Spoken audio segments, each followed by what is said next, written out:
Jai Shri Ram. Today is January 14th. This is the verbal class. We are starting with some text completion. I am just trying to quickly give you the meanings of the words there. Obstructionist. Well, that means a person who is continuously causing some obstructions. Antiquated, very old, ancient, antediluvian or antediluvian. How do you spell that? Antidiluvian, very old, very outdated. Okay, spiteful.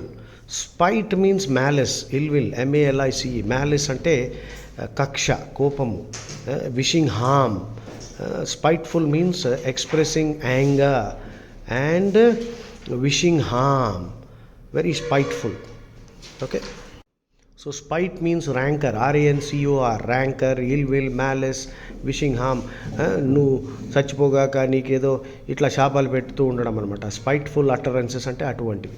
అవతల వాళ్ళ మీద కక్ష పెంచుకొని ఇట్లాంటి తిట్టడాలు, దాన్ని spite అంటారు. Spite నౌన్గా వాడచ్చు, స్పైట్ఫుల్ spite noun. Spite అనేది కక్ష, కుళ్ళు, కోపము, అదంతా స్పైట్. స్పైట్ఫుల్ అంటే యాడ్జెక్టివ్ అనమాట. అంటే ఆ విధంగా మాటలు, తిట్లు, నువ్వు చచ్చిపోతావు, నీ కాలు పడిపోతుంది, నోరు పడిపోవడం, ఇట్లాంటివన్నీ మాట్లాడే శాపాలు పెడుతూ ఉంటే that's called a spiteful utterance. Okay. Blank టూలో రీక్యాలిబ్రేటింగ్ అంటే మళ్ళీ మార్కింగ్స్ పెట్టడము మెజర్మెంట్కి చేసుకోవడానికి. పోజిటింగ్ అన్నాడు. పోజిట్ అంటే అస్యూమ్ అంటే మనం ఇది టేకింగ్ ఫర్ గ్రాంటెడ్. అస్యూమ్కి డెఫినేషన్ ఏంటి? Take something for granted. Okay. పోజిటింగ్కి ఇంకో మీనింగ్ కూడా ఉంది. Positing also means propose and explanation. ఇలా ఎందుకు జరుగుతోందంటే అని మొదలుపెట్టామంటే that means you are positing that అంటే నువ్వు నీ థియరీ ఏదో చెప్తున్నావు అనమాట జరిగిన దానికి. ప్రతి ఒక్కడు they will posit in their own way. So పోజిట్కి రెండు మీనింగ్స్ చెప్పాను ఇక్కడ. పోజిట్ అంటే అస్యూమ్. యాక్చువల్గా posit is a short form of positioning. అంటే whole of Christianity is posited on the dogma that Christ is the son of God. అంటే మొత్తం ఆ మతం అంతా దీని మీద ఆధారపడి ఉన్నది. పోజిట్ అంటే ఆధారపడి ఉండుట. సో చాలా ఇంపార్టెంట్ వర్డ్ అనమాట ఇది. ఈ వర్డ్ని మనము చాలా కేర్ఫుల్గా ఆలోచించి అర్థం చేసుకుని వాడితే అప్పుడు మనకి కంఫర్టబిలిటీ పెరుగుతుంది. సో పోజిట్కి ఎన్ని మీనింగ్ చెప్పాను. పోజిట్ అంటే put in place, put in position or propose a theory. Posit అంటే assume. I might posit that the Shankaracharyas would finally fall in line. అంటే నేను అనుకుంటున్నాను వాళ్ళు రేపొద్దున ఫాల్ ఇన్ లైన్ అన్న ఐడియం వాడాను. ఫాల్ ఇన్ లైన్ అంటే దారిలోకి వస్తారు, అంటే ఇప్పుడు దారి తప్పిపోయారు. నెక్స్ట్ వర్డ్ ఫాయిస్ట్ అంటే ఏదో కరెంట్ టాపిక్ మీద డిస్కషన్లు ఉన్నాయి కాబట్టి అదే అక్కడి నుంచి వచ్చిందనమాట. శంకరాచార్య పేరు ఎందుకు వచ్చిందిరా? శంకరాచార్య తప్పుదారిలో పట్టాడా? అవును. ఎందుకంటే ప్రస్తుతం రామ మందిరంకి నేను రాను అంటున్నారు నలుగురు శంకరాచార్యులు. అది ఫ్రివలస్ అబ్జెక్షన్స్ అనమాట. FRIVOLOUS. ఫ్రివలస్ అంటే ఏమిటి? రాసుకో వర్డ్ FRIVOLOUS. ఫ్రివలస్ అంటే lacking seriousness. Frivolity noun form. FRIVOLITY.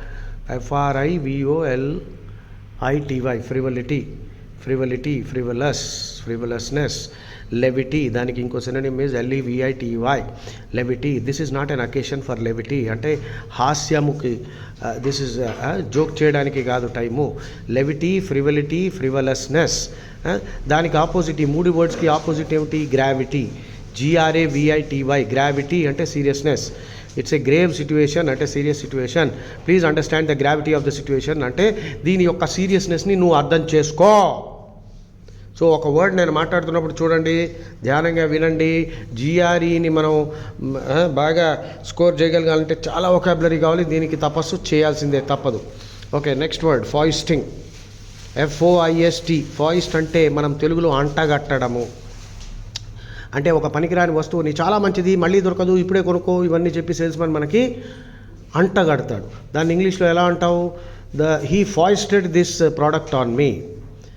Gandhiji foisted Nehru on us. Gandhi గారు ఏం చేశారు?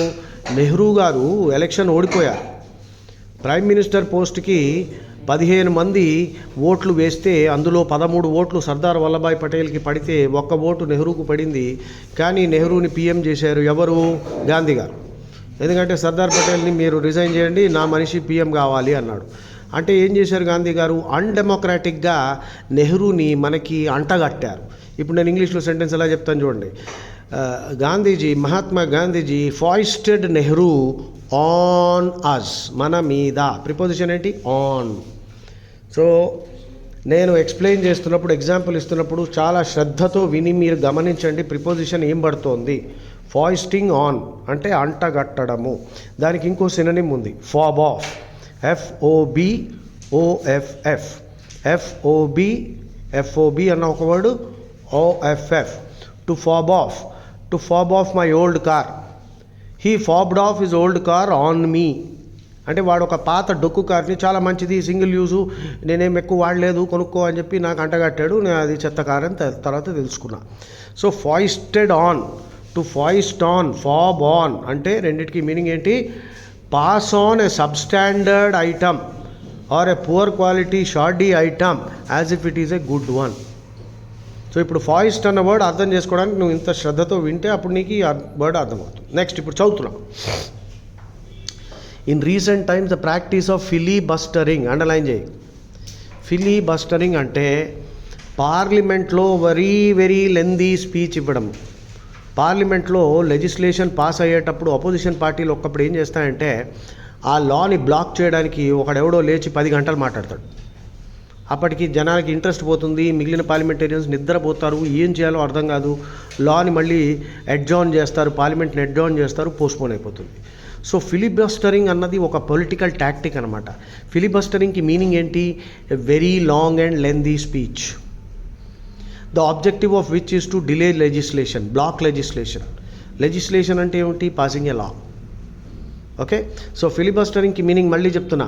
ఫిలిబస్టరింగ్ is the act of delivering a very long speech in parliament with the objective of blocking legislation. ఒక లాని pass చేయకుండా చేయడానికి ఆపోజిషన్ పార్టీ పొలిటీషియన్స్ ఇట్లా మాట్లాడుతూ ఉంటారు. ఓకే, సో కాశ్మీర్ మీద మన వరల్డ్ రికార్డు, మన కృష్ణ మీనన్ అని ఒక డిఫెన్స్ మినిస్టర్ ఉండేవాడు, ఒక యూజ్లెస్ ఫెలో. 1947లో వాడు కాశ్మీర్ మీద 8 గంటలు నాన్ స్టాప్ మాట్లాడాడు. ఆ తర్వాత UN వాళ్ళు ఇంకా వద్దురా బాబు కాశ్మీర్ మీద మేము మాట్లాడమని చెప్పి ఆపేశారు. ఆ విధంగా ఇండియాని సేవ్ చేశాడు వాడు. ఆ టాపిక్ని నెహ్రూ తీసుకెళ్ళాడు UNకి. అంటే మన ఇంట్లో కొట్లాట బయటకు తీసుకెళ్తే పబ్లిక్ బజార్లో పెడితే ఎట్లా అవుతుంది, అది పని చేశాడు నెహ్రూ. సరేలేండి, ఫిలిబస్టరింగ్ అన్న వర్డ్ మీరు అర్థం చేసుకున్నారు. రికార్డ్ అవుతుంది అంతా, మొత్తం యూట్యూబ్లోకి ఎక్కిపోతుంది ఇది. సో ప్రాక్టీస్ ఆఫ్ ఫిలిబస్టరింగ్ అండర్లైన్ చేసుకున్నాం. సో మిగిలింది మీరు చదవచ్చు. మీరు చదవండి, తర్వాత ఆన్సర్ చేయండి. ఓవర్వెల్మింగ్ అన్న వర్డ్ వచ్చింది, అండర్లైన్ చేయి. ఆగు. ఓవర్వెల్మింగ్ సపోర్ట్ అన్నాడు. ఆ ఫ్రేజ్ చూసుకో, అది వాడచ్చు నువ్వు. Overwhelming support. ఓవర్వెల్మింగ్ అంటే ఓవర్ పవరింగ్. ఓవర్వెల్మింగ్ సపోర్ట్ అంటే విపరీతమైన support.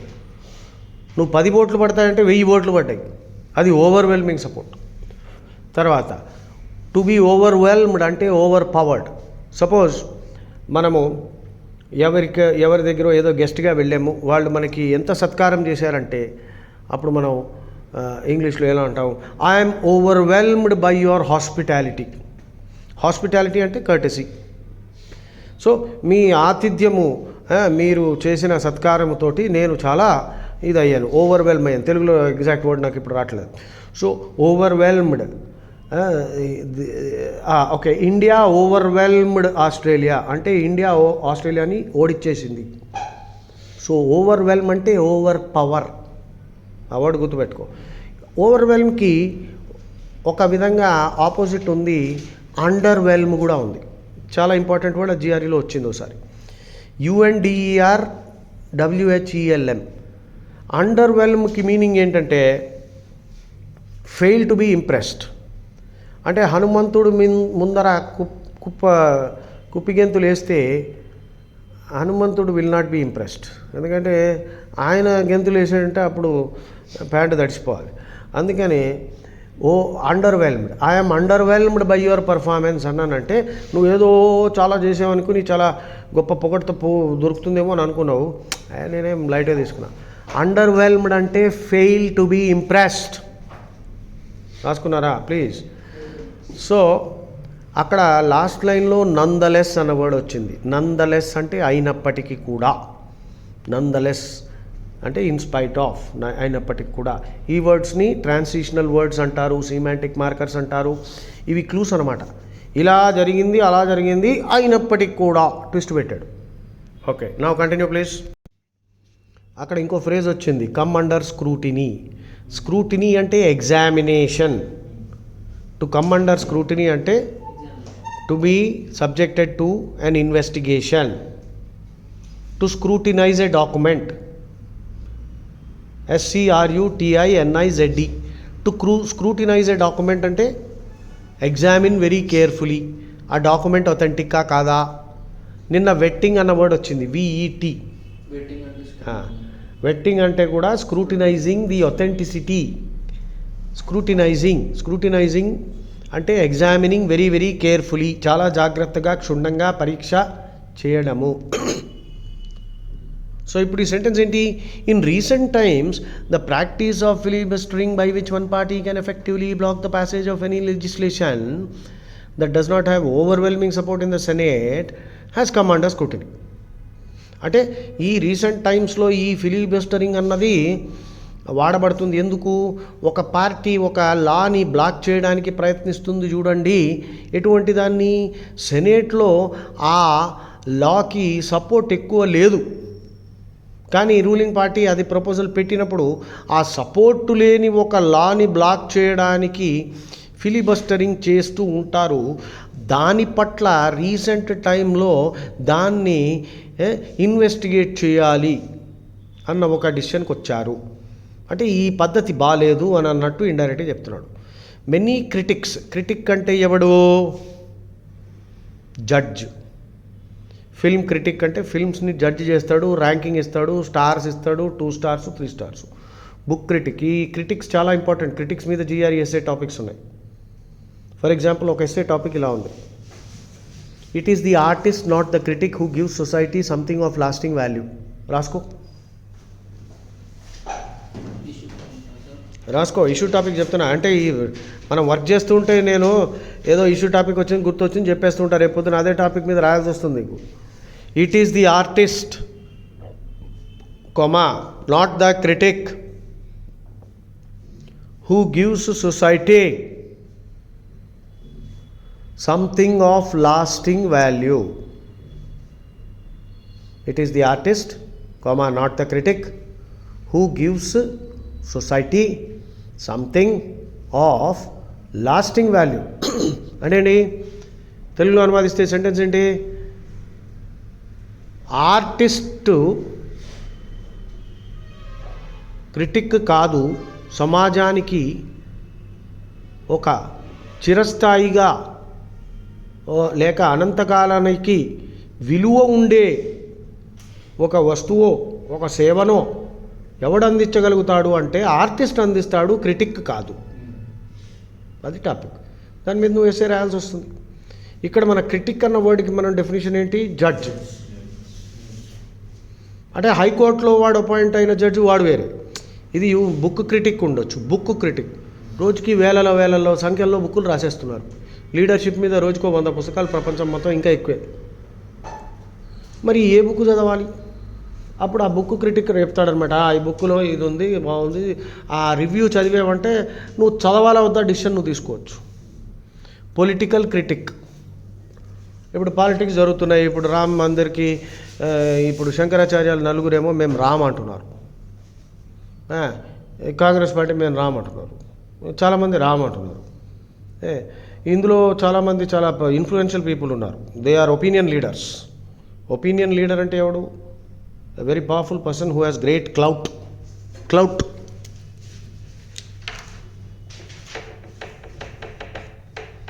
Clout ante political influence. Clout అన్న వర్డ్ మీనింగ్ ఏంటి? Political influence. సో ఇప్పుడు ఇంత 500 ఏళ్ల స్ట్రగుల్ తర్వాత ఎంతోమంది ప్రాణాలు కోల్పోయి ఎన్నో నష్టాలు కష్టాలు అన్నీ వచ్చి ఇన్వేడర్స్ వచ్చి మనని కాలనైజ్ చేసి కొట్టి చంపి మానభంగాలు చేసి అన్నీ అయిన 500 పైన ఏళ్ల తర్వాత ఇవాళ రామ్ మందిర్ వస్తూ ఉంటే సిగ్గు లేకుండా నేను రాను. బుద్ధి ఉండాలా? నువ్వు ఏ అబ్జెక్షన్ ఉన్నా కాంటెక్స్ట్ ఏంటి, టైం ఏంటి, అవన్నీ తెలుసుకోగల ఆ మాత్రం బుర్ర లేకపోతే నువ్వు ఆ పదవి మీద ఎట్లా కూర్చున్నావురా అని అడగాలి. ఇదా టైము అబ్జెక్షన్ చేయడానికి? ఆలోచించాలి. ఇంత పెద్ద పెద్ద వాళ్ళు ఇలా మాట్లాడుతున్నారంటే వాళ్ళని తిట్టడం కష్టం, ఎందుకంటే మహా గురువులు.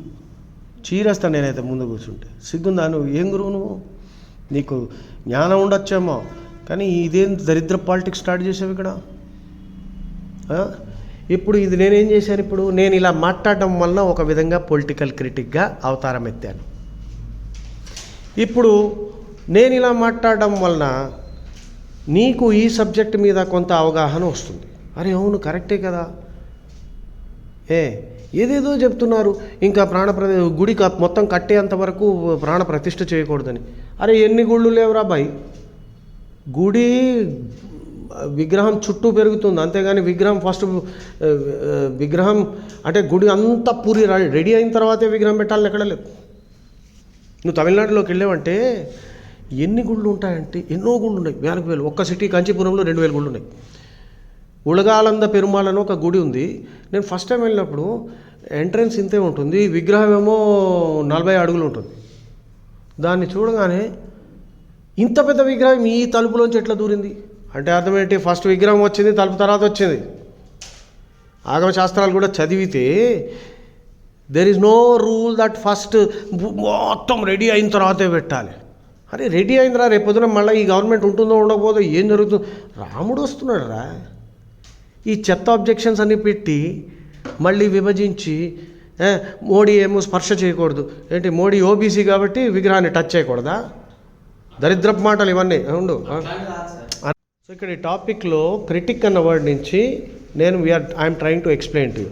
I'm not interested in changing your political views. You are a grown up, you are free to have whatever political views you are, that is a democratic right. But now as a GRE teacher, I am trying to give you some examples and I am proposing my opinion. I have every right to express my opinion even if my opinion offends you. You have a right to get offended. Please don't interrupt me. You have a right to get offended, I have a right to offend you. This is democracy. Okay? I'm not interested in convincing you also. But now I'm trying to explain the GRE topic. రేపు పొద్దున నీకు topic ఏంటి? It is the artist not the critic who gives something of lasting value అని అడిగాడు. అప్పుడు మన answer ఎలా ఉండాలి అది చెప్తున్నాను, సంక్షిప్తంగా వినండి.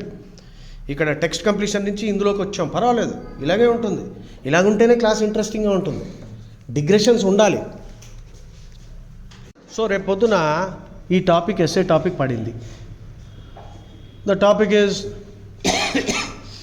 it is the artist not the critic who gives society something of lasting value. సంక్షిప్తంగా తెలుగులో చెప్పాలంటే ఎస్ఏ ఎలా పడాలంటే నా ఎస్ఏ ఎలా పడుతుందో చెప్తా. ఇంట్రొడక్షన్లో నా పారాగ్రాఫ్ ఎట్లా ఉంటుంది, స్పీకరు ఒక ఎక్స్ట్రీమ్ పొజిషన్ తీసుకుంటున్నాడు.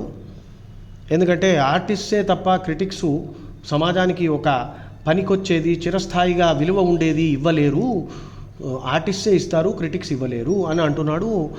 నా దృష్టిలో అది చాలా అతార్కికం, అంటే తార్కం, ఇర్రేషనల్గా ఉంది నా ఇంట్రొడక్షన్. అదే ఇంట్రొడక్షన్లో ఇంకో సెంటెన్సు, ఎందుకంటే in other words I think that both artist and critics are equally capable of giving something of lasting value to society, while at the same time both are equally capable of harming society. అంటే క్రిటిక్కు మంచి పని చేయగలుగుతాడు, artist మంచి పని చేయగలుగుతారు. క్రిటిక్కు మన సమాజానికి హాని కలిగించవచ్చు, ఆర్టిస్ట్ కూడా సమాజానికి హాని కలిగించవచ్చు. సో వీళ్ళే ఎప్పుడు మంచి పని చేస్తారు, వాళ్ళు చేయరు అనడం తప్పు. అది నా ఇంట్రొడక్షన్. ఇప్పుడు దాని తర్వాత 2 పారాగ్రాఫ్లు మంచి ఆర్టిస్ట్ ఏం చేస్తారు, లేక ఒక పారాగ్రాఫు మంచి ఆర్టిస్ట్ అన్న వాళ్ళు ఏ విధంగా సమాజానికి మంచి చేస్తారో ఒక పారాగ్రాఫ్. అంటే ఇంగ్లీష్లో ఎట్లా స్టార్ట్ అవుతుంది, now let us examine examples of artists who can make a useful contribution to society. అక్కడ ఆర్టిస్టులు సినిమా వాళ్ళు, లేక పోయట్రీ, లిటరేచరు. ఆర్టిస్ట్ అంటే dance, drama, music, sculpture, painting ఇవన్నీ వచ్చేస్తాయి. ఆర్ట్ అంటే ఏమిటి, ఫైన్ ఆర్ట్ అంటే ఏమిటి, స్కల్ప్చర్, ఆర్కిటెక్చర్, పెయింటింగ్, ఈ మూడింటిని ఫైన్ ఆర్ట్స్ అంటారు. ఫైన్ ఆర్ట్స్ అంటే స్కల్ప్చర్, ఆర్కిటెక్చర్, పెయింటింగ్. తర్వాత లిబరల్ ఆర్ట్స్ అంటారు, డ్యాన్స్, డ్రామా అంటే లిటరేచర్, పోయట్రీ, ప్రోస్, మ్యూజిక్, ఆ తర్వాత సినిమాలు, మ్యూజిక్. సో ఆర్ట్ అంటే 7 వస్తున్నాయి. ఇది గుర్తుపెట్టుకో, ఎందుకంటే ఆర్ట్ మీద చాలా థియరీస్ ఉన్నాయి, అందుకే ఇది చెప్తున్నా. ఆర్ట్ మీద చాలా ఇష్యూ టాపిక్స్ ఉన్నాయి. ఆర్ట్ అంటే 7 కాంపోనెంట్స్ ఉంటాయి. Indian art, Hindu art, Islamic art, western art, Christian art అన్నామంటే 7ని మనం స్టడీ చేయాలి. ఏంటి హిందూ ఆర్ట్ అంటే? హిందూ ఆర్కిటెక్చర్ ఎలా ఉంది, గుళ్ళల్లో ఆర్కిటెక్చర్ స్టడీ చేయాలి. బిల్డింగ్స్ యొక్క స్కల్ప్చర్, శిల్పి, పెయింటింగ్. మన దేశంలో ఎన్ని జాన్రాస్ లేవు, అడుగడుగున. ఇప్పుడు లేపాక్షి ఉంది, మధుబని ఉంది, టంకా ఉంది, కోట్లు ఉన్నాయి మన పెయింటింగ్ స్టైల్స్. వెస్టర్న్ ఆర్ట్ ఏంది? పిచ్చి గీతలు, యాబ్స్ట్రాక్ట్ ఆర్ట్ అంటాడు. మోడర్న్ ఆర్ట్ అంటే యాబ్స్ట్రాక్ట్ ఆర్ట్. యాబ్స్ట్రాక్ట్ అంటే గీతలు, పిచ్చి పిచ్చి గీతలు పెడతాడు, ఏదో పెడతాడు, పెయింట్ వేస్ట్ చేస్తాడు, కోట్లలో ఎవడో అవలగాడు కొనుక్కొని పోతాడు. అంతేనారా మీ ఆర్ట్? మా ఆర్ట్ చూడు, అడుగడుకి ఇండియాలో. మరి పెయింటింగ్ ఎట్లా ఉంది? స్కల్ప్చర్, ఆర్కిటెక్చర్, పెయింటింగ్ని ఫైన్ ఆర్ట్స్ అంటారు. డ్యాన్స్, మన ఇండియాలో అడుగడుగున డ్యాన్స్, కూచిపూడి, మోహిని ఆటం, కథకళి, అరే కోట్లు ఉన్నాయిరా. మీకేమున్నాయిరా? ఏ రుంబా ఏదో డ్యాన్స్ చేస్తా, కేక్ వాక్, గాడిద గుడ్డి, ఇంత ఎరాటిక్ డ్యాన్సులు అవన్నీ. అదన్నీ సభ్య సమాజంలో పనికొచ్చే డ్యాన్సులు కావాలి, లంజరికానికి పనికొచ్చే డ్యాన్సులు అవి. ఫ్యాక్ట్ అది. మీకు అంతకంటే ఏం లేదు. ఏదో కొంత బ్యాలే, కొంత క్లాసికల్ మ్యూజిక్లో బ్యాలే డ్యాన్సులు ఏవో 2-3 ఉన్నాయి, అవి ఒకటి ఉన్నాయి. మరి కోట్లు ఉన్నాయి ఇక్కడ. డ్యాన్సు, డ్రామా, తర్వాత మ్యూజిక్లో కూడా మనకి జానరాస్ ఎన్ని ఉన్నాయి. అలగాట్రాలు, పాపు, రాకు, ఏదో పిచ్చి తాగి డ్రగ్స్ తీసుకుని ఏదో బాగుతాడు. మనకి కర్ణాటక, హిందుస్థానీ, టప్పా, టుమ్రీ, ఖయాల్, దాద్రా, అరే ఎన్ని జానరాస్ ఉన్నాయిరా. పిచ్చెక్తుంది, జీవితం సరిపోదు నువ్వు అర్థం చేసుకోవడానికి. ఇది ఇండియా, డైవర్సిటీకి పెట్టిన పేరు ఇండియా. వాడు అమెరికాలో we need diversity in our campus అంటాడు. అంటే అందరూ కలిసి ఉండాలి. వాడు కోరుకుంటాడు. మనకి డైవర్సిటీ ఎంత ఉందంటే నువ్వు ఊహించలేవు, అంత ఉంది. ఓకే, సో ఆర్ట్ అంటే మీకు నా 7వది ఏంటి? మూవీస్. ఫైన్ ఆర్ట్ అంటే స్కల్ప్చర్, ఆర్కిటెక్చర్, పెయింటింగ్. తర్వాత లిబరల్ ఆర్ట్స్ అంటే dance, drama, music, movies. Okay, so నేను ఇందాక చెప్పినట్టుగా ఫస్ట్ పారాగ్రాఫ్లో now let us examine some examples of artists and their creations which impact society positively. Full stop. There are many movies which are extremely inspirational. Full stop. For example, the movie Matrix or whatever, Forrest Gump. So many movies are there. Meeku nachina movie పేరు పెడతారు. This movie inspired me in several ways and enabled అదేంటది ఇంకోటి pursuit of happiness, అది కూడా చాలా బాగుంటుంది. So ఆ movie గురించి రాస్తాం. ఈ మూవీ చూసిన తర్వాత జనాల్లో మంచి ఉత్సాహం వచ్చింది, చాలా బాగుంది. సో ఆ మూవీ తీసినోడు సొసైటీకి ఒక మంచి పని చేసినట్టే కదా. సో ఇలాగ కవిత్వం ఉంది, నవల్స్ ఉన్నాయి. మంచి నవల్స్ చదివిన తర్వాత Ayn Rand the Fountainhead novel నేను హై స్కూల్లో చదివా. నా లైఫ్ మారిపోయింది. Ayn Rand the Fountainhead చదువు. రేపు పొద్దున ఎవడైనా ఇంటర్వ్యూలో అడిగితే which novel have you read అంటే చెప్పు, Fountainhead, FOUNTAIN, Fountainhead. చదివేవా? ఇంట్లో ఉంటే కాదు, చదివేవా అన్నాడు దానికి. చదువు మరి. అవన్నీ నాకు తెలియదు. నేను చదివి ఇన్స్పైర్ అయినా నా జీవితం మారిపోయిందని నేను చెప్తున్నా. మీ నాన్నగారు అన్నాడు అసలు ఆయన చదివేడే లేదో ఫస్ట్. లేదు, అలా అయితే అలా ఆయన మాట్లాడ్డు అట్లా. సో ఎనీవే, నన్ను డిబేట్లో డ్రాగ్ చేయకు, ఎందుకంటే వన్స్ డిబేట్లోకి వచ్చాననుకో నేను బ్లంట్గా చెప్తాను ముఖం మీద. సో ఫౌంటైన్ హెడ్ చదువు, ఎందుకంటే రేపు పొద్దున్న ఎవడో నిన్ను ఇంటర్వ్యూలో కిరణ్ నిన్ను కూడా అడుగుతాడు, which is the last novel you read, which is the book you read, which book has inspired you అంటే ఏది చెప్పలేకపోతే నువ్వు చదివేనని చెప్పేవాడు నాలాంటి వాడు కూర్చుంటే 4 క్వశ్చన్లు అడిగితే నువ్వు చదవలేదనేది ప్రూవ్ అయిపోతుంది. అందుకని never underestimate the interviewer. మీ ఏజ్లో నేను కూడా ఇలాగే ఉండేవాడిని. ఎప్పుడు అవతల వాడిని అండర్ ఎస్టిమేట్ చేయడం, నేను ఓవర్ ఎస్టిమేట్ చేసుకోవడం. ఇప్పుడు 62 ఏళ్ళకి నేను నన్ను ఎప్పుడు అండర్ ఎస్టిమేట్ చేసుకుంటా, అవతల వాడిని ఓవర్ ఎస్టిమేట్ చేస్తా. అది మంచి పద్ధతి, రైట్? ఈ యాటిట్యూడ్ డెవలప్ చేసుకోండి అందరూ. సో ఫౌంటైన్ హెడ్ చదువు, ఇది ఒకటి తెప్పించుకో, చదువు. అదిరిపోతుంది ఆ మూవీ. మూవీ వచ్చింది 3 సార్లు తీశారు హాలీవుడ్లో, 3 సార్లు ఈ నవల మీద మూవీ తీశారు. Okay, fountain head by iron rand, AYNRAND. Iron AYNRAND ఉందా? లేదు, విను, కొంచెం లావుగా ఉంటుంది కానీ చదువు ప్లీజ్. ఒక 2 నెలలు కూర్చొని మంచిగా చదువు. అద్భుతమైన నవల. Peter Keating, Howard Roark is the hero. I would love to talk on that right now, but anyway that's not the purpose of my talk now.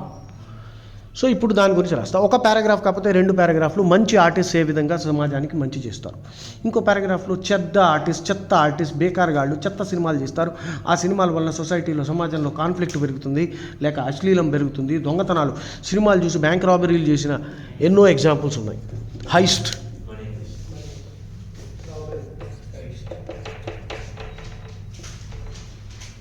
Heist అంటే ఏమిటి? రాబరీ. లార్సనీ అంటే ఆర్మ్డ్ రాబరీ, అంటే రాబరీలో కన్నులు కత్తులు పట్టుకున్నాడు. సో ఇప్పుడు ఒక పారాగ్రాఫ్లో నువ్వేం రాస్తావు?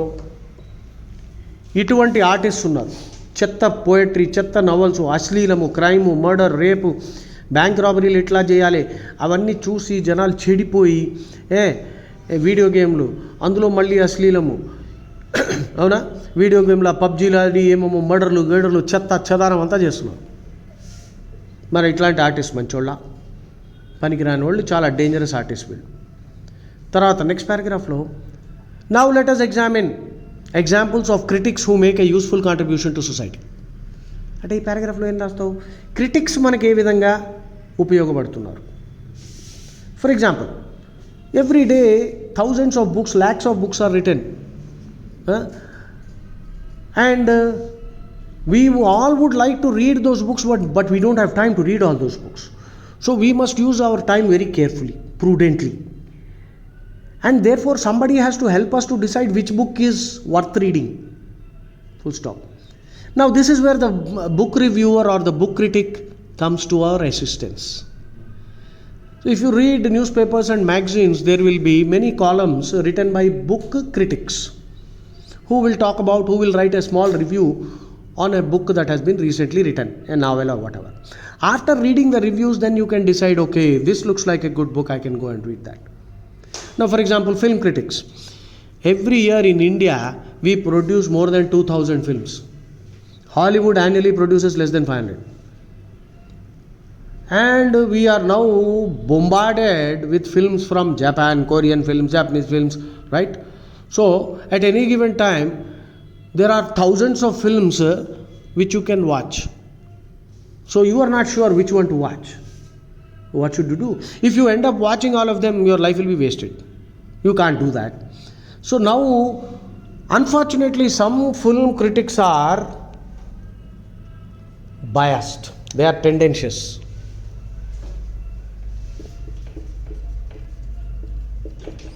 Tendentious means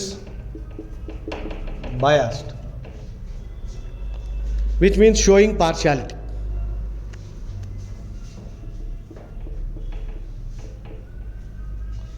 Now the word blurb, B-L-U-R-B, is a piece of publicity. A blurb is a piece of publicity in a newspaper where the writer is employed to praise the movie, even if it is, for example, that Adi Purush or whatever movie came. There were many who praised it, many who criticized it. Right? Many good reviewers were also praising it. Now it is highly possible that I am not going to into the details right now. Now if a critic is tendentious, he will mislead you. Right now, I just bruited the topic of Ram Mandir.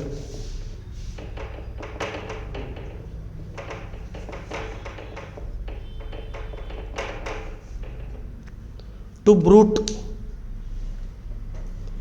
bruit means to bring up for discussion. I mooted the topic of the Ram Mandir.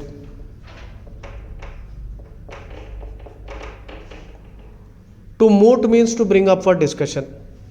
I mooted the topic of Ram Mandir and I gave you some opinions. And I believe that I gave you a balanced opinion, and you will agree with me if you give me a patient hearing. But if you are obsessed with your own subjective opinions, then you are likely to get offended by what I say. If a critic is tendentious, let's say there is a political issue, there is an academic issue, cultural issue, there can be critics, cultural critics, academic critics, political critics, scientific critics, technological critics, food critics, book critics, movie critics. You can be a critic on any area. To be a critic, you need to be a very, very knowledgeable, very scholarly person who is extremely discerning, very keen-minded, astute. If you are very scholarly and you have done a lot of serious reading, then there is a possibility that you will be able to give a balanced view of whatever you want to give a view on. Unfortunately, that is not always true. Sometimes I might be, let us say, a supporter of a political party. Like for example, Shashi Tharoor is there. I think he is a great man, very learned man. But there are many occasions on which he tried to defend the indefensible, the untenable.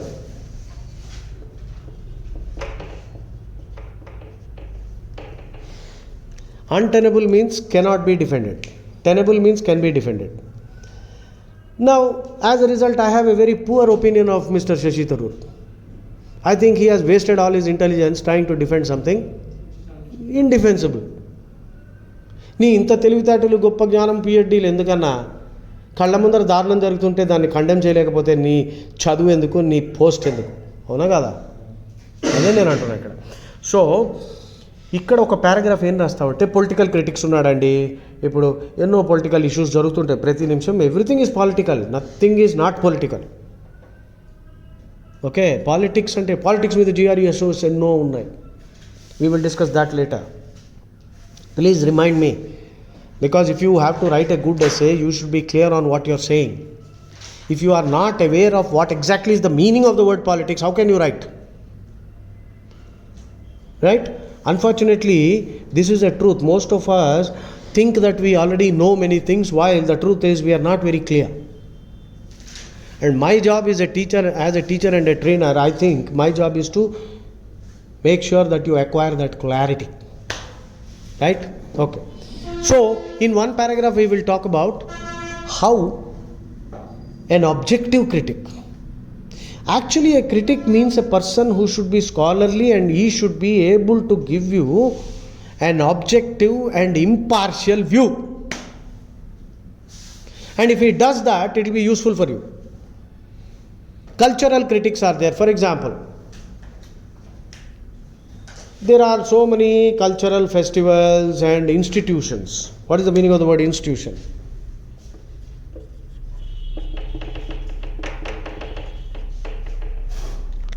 The word institution also means custom, CUSTOM, ఆచారము.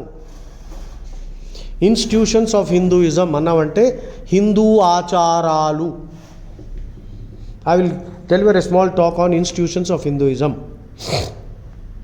అంటే హిందూయిజంలో ఉండే ఆచారాల మీద నేను మాట్లాడతాను. Institutions of Christianity అంటే క్రిస్టియానిటీలో ఉండే ఆచారాలు. సో ఇన్స్టిట్యూషన్ అన్న వర్డ్కి ఒక మీనింగ్ మీకు ఆల్రెడీ తెలుసు. ఇన్స్టిట్యూషన్ అంటే బిల్డింగు, ఆఫీసు, స్టాఫ్ ఉంటారు. ఇప్పుడు మా ఇది ఇన్స్టిట్యూషన్. ఆ మీనింగ్ ఇంపార్టెంట్ కాదు. సో ఇన్స్టిట్యూషన్ అంటే ఏమిటి? కస్టమ్, అనాదిగా వస్తున్న ancient customs, our cultural heritage. అది ఇన్స్టిట్యూట్. సరే, అది ఇన్స్టిట్యూట్ ఫస్ట్ మీనింగ్. అది ఇన్స్టిట్యూషన్ అంటే కస్టమ్. ఓకే, సో ఇప్పుడు ఎన్నో కస్టమ్స్ ఉన్నాయండి. ఇప్పుడు ఆ కస్టమ్స్ మీద మనకి కాన్స్టెంట్గా ఇన్ఫార్మల్గా, ఒకప్పుడు ఫార్మల్గా అసెంబ్లీలో, పార్లమెంట్లో డిబేట్ జరుగుతుంది. ఇప్పుడు డౌరీ ఉంది, చైల్డ్ మ్యారేజ్ ఉంది, కష్టం అది. మరి దాని మీద డిబేట్లు జరుగుతున్నాయి కదా. అప్పుడు ప్రైమా ఫేసి మనకు తెలుసు చైల్డ్ మ్యారేజ్ తప్పని. దాన్ని కూడా డిఫెండ్ చేయడానికి ఎవడైనా బయలుదేరంటే వాడిని ఏమనాలి? ఓకే, సో కల్చరల్ క్రిటిక్స్ కూడా నీకు ఎక్కడ పనికొస్తారు? నీకు కల్చర్ మీద అంత అవగాహన లేకపోవచ్చు, ఎందుకంటే నీకు టైం లేదు ఇంత చదవడానికి. నీకున్న ఇంజనీరింగ్లో తలకాయ నొప్పులు, అవి చేసుకోవడానికే టైం సరిపోవట్లేదు. నువ్వు ఈ ఫౌంటైన్ హెడ్ చదవమంటున్నాడు, భారతం చదవమంటున్నాడు, రామాయణం చదవమంటున్నాడు, సరే అదేదో చేస్తా కానీ ఇవన్నీ ఎవరు చదువుతాడు? సింపుల్ టాపిక్స్ మీద మనం బొట్టు ఎందుకు పెట్టుకోవాలి, గుడికి వెళ్ళినప్పుడు ధోతి ఎందుకు వేసుకోవాలి, కల్చరల్ ఇష్యూస్ కోట్లు ఉన్నాయి. అన్నిటి మీద నీకు ఎంత అవగాహన ఉంది, ఎంత చదివేవు లేదు. ఎవడో చెప్పిన మాట విన్నావు, టీవీలో ఎవడో హౌలగాడు చెప్తాడు, అదే కరెక్ట్ అనిపిస్తుంది. వాడు బాగా మాట్లాడతాడు,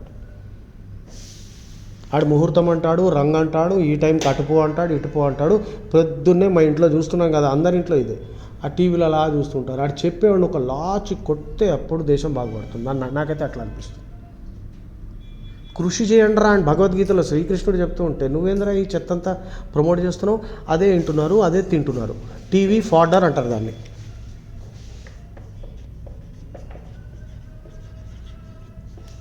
టీవీ ఫాడర్ అన్న ఫ్రేజ్కి మీనింగ్ ఏంటి తెలుసా? ఫాడర్ అంటే ఏమిటి? దాణా, బర్రెలకి పెట్టే దాణా. గేదెలకి, ఆవులకి, బర్రెలకి పెట్టే దాణా ఉందిగా, ఫాడర్ అంటే క్యాటిల్ ఫీడ్. టీవీ ఫాడర్ అన్న వర్డ్కి మీనింగ్ ఏంటంటే టీవీ నుంచి వచ్చే దాణా మనం మేస్తున్న బర్రెలం. అర్థమైందా? TV fodder. మనం టీవీ ఏమేమి ప్రోగ్రాములు చూస్తున్నావు అంటే నువ్వు బాగా బర్రెలా కూర్చొని వాడు పెడుతున్న దానా మనం తింటున్నాం అన్నట్టు. సో ఇప్పుడు నేను ఇక్కడ so you see cultural critics are useful because cultural critics will give you a balanced view of what is justified and what is there in the so-called scriptures or holy books. Unfortunately, it is also true. Religious critics are also there. I consider myself a religious critic because I have already read the Holy Quran, the Holy Bible and the Bhagavad Gita thoroughly. And now I am in a position to form an opinion. Unfortunately, the current conditions in our country do not give me the sufficient courage to say things as bluntly as I would want to. Because if I do that, they will file cases against me. Section 295, Section 153A, non-bailable offences. I am waiting for that day when democracy will be in full bloom, when I will be given the right to say something without any fear or favor. It will not take me more than a few minutes to destroy these cults and their dogmas. I don't want to name them because if I name them also, now it's getting recorded. So, you have to be very smart. Otherwise, they will take you to task. They will persecute you. Now, if we look at the essay that we are going to write, the topic was, it is the artist, not the critic, who gives society something of lasting value. Our position was in the introduction that both can equally contribute positively or both can actually harm society. In one paragraph, which is the first paragraph after the introduction, you will talk about how good artists can make positive contributions to society. You can in fact write 2 paragraphs on how positive artists who have made good films, good novels, all these people can make positive contributions. Sculpture, architecture, we talked about artists and what they do. You can write 2 paragraphs on how good artists make useful contributions to society. And then you will write on one paragraph in which, now let us examine examples of artists who actually harm society with their art.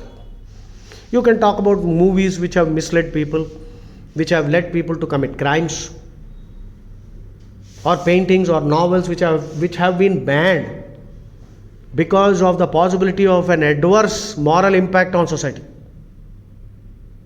You can write 1 paragraph. Of course, we can debate why and which book should be banned and whether it is all right to ban or not. But if you are an administrator at a national level, you cannot disregard these things in the name of democracy. Freedom comes with certain limits. There is no absolute freedom anywhere in any democracy. There are reasonable restrictions on every freedom that you enjoy. Suppose I write a novel which is full of filth, which will corrupt the youth, that should be banned. I don't have the freedom to write nonsense or teach how a bomb can be made. Suppose I write a book, make a nice bomb at home. Do you think the book should be published? I should be put behind bars for writing such a book. So, these kind of artists who produce art which actually harms society are extremely dangerous people. They are worse than the terrorist. A terrorist may kill a few people, this fellow will destroy generations. Then the next paragraph you will talk about how critics are useful. Movie critics. There are so many movies you don't know which one to watch. So if you can trust a critic to be impartial, then you can safely depend on what he says. Religious critics. You may have some notions about religion, but the word notion means a baseless idea. Notion is a negative word for an idea. Notion. Notion. Baseless idea, vague idea, అపోహ అంటాం తెలుగులో. ఏదో విన్నావు, ఎక్కడో చూసావు, ఎవడో అన్నాడు, ఏ వాట్సాప్లోనో టీవీలోనో ఎవడో చెప్పేశాడు, నీ అదే సత్యమని నువ్వు కూర్చొని తిరుగుతున్నావు. ఇప్పుడు అది సత్యమా కాదా ఎవడు నీకు క్లారిటీ ఇవ్వగలుగుతాడు? నా అలాంటోడు వస్తే ఇస్తాడు. నేను భగవద్గీత తీసుకొస్తా, నీకు రామచరితమానస్ తీసుకొస్తా, రామాయణ తీసుకొస్తా, వేదం తీసుకొస్తా, ఉపనిషత్తు తీసుకొస్తా, నా లైబ్రరీ చూడు. అవన్నీ చూసిన తర్వాత కూడా నేను తప్పు అని నువ్వు నాకు కన్విన్స్ చేయి, నేను ఒప్పుకుంటా. So, ikkada religious critic is also playing a very important role. He will give you clarity because you don't have the time to read all this. So, every critic also can play a vital role if that critic is impartial. But if the critic happens to be a tendentious critic, then he will mislead you. ఆ తర్వాత next paragraph ఏం రాస్తావు? Now let us look at some critics who are extremely tendentious and who have an extremely negative impact on society. So finally we have just touched the first one. So let us see if you can answer that. Anyway, by now we have completed a discussion of an entire issue. And on this issue theme of critics and artists, there are several issue topics. So I hope you paid sufficient attention to all this discussion. You will be in a better position to write good essays on the topic or the theme of critics and artists. Okay, good. So we'll pause here now. You start working on it and let me know. So the answer to the first one: in recent times the practice of filibustering. The first blank is obstructionist and second blank is foisting. So let's go on to the next one. Now let's look at the words below. Van Gogh was a man of many contradictions. Although he was prone to periods of dash, much of his art is marked by dash of use of color. By dash use of color. Now please underline prone to. Prone to is a phrasal verb which means having a strong tendency for. Prone to getting into accidents. Accident prone driving. Prone to talking too much. అంటే tendency అనమాట. Prone to pick up quarrels అంటే ఎప్పుడు కొట్లాటలు చేస్తూ ఉంటాడు. He is prone to periods of dash. Much of his art is marked by dash use of colour. Although అన్నాడు. Although అంటే అయినప్పటికీ కూడా. A man of many contradictions. That means once he might say yes and the next day for the same thing he might say no. Such a person is a man of contradictions. Now let's look at the words below. Temerity, please note. Temerity means shameless boldness, excessive courage, audacity, effrontery. EFFRONTERY. Temerity అంటే తెలుగులో చెప్పాలంటే ఎక్కడ మంచిది కాదో అక్కడ నువ్వు ధైర్యం చూపించడము. అంటే ఫర్ ఎగ్జాంపుల్ ఎలాగంటే అవతలవాడు మహా శక్తివంతుడు. సపోజ్ నువ్వు WWF రింగ్లో నేను వెళ్ళాను అనుకో, వాడు ఖలీగాడు నా ముందర ఉంటే నేను వాడిని కొడతా అంటే అర్థం ఉందా ఎక్కడైనా? అది టెమరిటీ. టెమరిటీ అంటే ఇప్పుడు ఆల్బర్ట్ ఐన్స్టైన్ మన మధ్యన కూర్చుని ఉన్నాడు, అబ్దుల్ కలాం కూర్చుని ఉన్నాడు, మహానుభావులు అందరూ ఉన్నారు, మహాజ్ఞానం. అక్కడ నేను చెప్తా మీరు వినండి అని నేను అనొచ్చా? అయ్యా నేను మేమందరం ఎంతవాడిని, మీరే మాట్లాడండి. అబ్దుల్ కలాం మాట్లాడితే నేను ఎన్ని గంటలైనా వింటా, ఆల్బర్ట్ ఐన్స్టైన్ మాట్లాడితే వింటా. అక్కడ వాళ్ళిద్దరికీ నేను చెప్తా విను అలా చేస్తే దాన్ని టెమరిటీ అంటారు. టెమరిటీ అర్థమైందా? Not showing respect where it is due. It's a shameless kind of boldness. ఏదో నాకెక్కువ తెలుసు అన్నట్టు విర్రవీగి అంత పెద్దవాళ్ళ మధ్యన మాట్లాడితే దట్ ఈస్ టెమరిటీ. క్లారిటీ వచ్చిందా ఇప్పుడు? వర్డ్ క్లారిటీ రావాలి. వర్డ్ క్లారిటీ రానంత వరకు నువ్వు ఏదో రా వర్డ్ ఇది గుర్తు రాదు. డిప్రెషన్ నీకు ముందే తెలుసు. ఇండోలెన్స్ అంటే లేజీనెస్. యాడ్జెక్టివ్ ఫామ్ అయితే ఇండో, INDOLENT, లెంట్. సో దాన్ని గుర్తుపెట్టుకోవడానికి ఒక నిమానికి చెప్తా. ఇండోలెంట్, LENT ఆర్ లెన్స్ పోనీ తీసుకో. ఇండో అంటే ఇండియా లాగా ఉంది, లెన్స్ అంటే లెన్సు. నీ లెన్సు ఇండియాలో ఎవరికైనా ఇచ్చావనుకో, అరే వాడుకున్న తర్వాత ఇవ్వరా అంటే వాడు వాడుకుంటాడు, కానీ తర్వాత ఇవ్వడు. ఎందుకంటే లేజీ ఫెలో, అలా పడుకుని ఉంటాడు. తీసుకొచ్చి నీ వస్తువు తీసుకుపోయాడు, వాడుకుని ఇవ్వరా అని చెప్పావు, వాడుకున్నాడు, కానీ ఇవ్వడానికి వాడికి లేజీనెస్. నువ్వే పోయి తెచ్చుకోవాలి. ఇలా పిచ్చిగా ఉంది కదా కాబట్టి నీకు గుర్తుండాలి. ఇప్పుడు ఇండోలెన్స్ అంటే లేజీనెస్. రైట్ సైడ్కి పో, బ్లాంక్ 2కి పో. Exuberant growth. ఎగ్జూబరెంట్ అంటే వెరీ రిచ్. ఎగ్జూబరెంట్కి 2 మీనింగ్స్ ఉన్నాయి. ఇప్పుడు గులాబీ పువ్వులు బోల్డ్ అని నువ్వు గార్డెన్లో గులాబీ మొక్కలు పెట్టావు, వందల గులాబీలు వచ్చాయి. An exuberant growth of roses అంటావు. ఎగ్జూబరెంట్ అంటే రిచ్ గ్రోత్. ఇంకో మీనింగ్ ఉంది exuberant. I was feeling very exuberant because I got my admission in the Harvard University. Lively, energetic, full of energy, very enthusiastic and energetic. ఎగ్జూబరెంట్కి 2వ meaning. Capricious, unpredictable. Whimsical, WHIMSICAL. Capricious అంటే whimsical.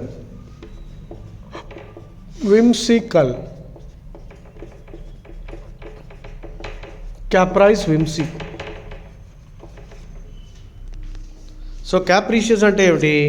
ప్రతి క్షణం మారిపోవడం. ఇప్పుడు అంటావు, next no అంటావు, రంగులు మారుతున్నావు అన్నమాట. ప్రతి మినిట్ నువ్వు మారిపోతుంది, నీ బుర్ర మారిపోతుంది, నీ ఆలోచన మారిపోతుంది. అంటే నిలకడ లేదు, స్థిరము లేదు. క్యాప్రీషియస్ అంటే స్థిరము లేదు, అస్థిరత్వము. Constantly changing. దానికి synonyms mercurial, MERCURIAL. Capricious, whimsical, mercurial. Fickle, constantly changing. Flighty, FLIGHTY, ఫ్లైటీ.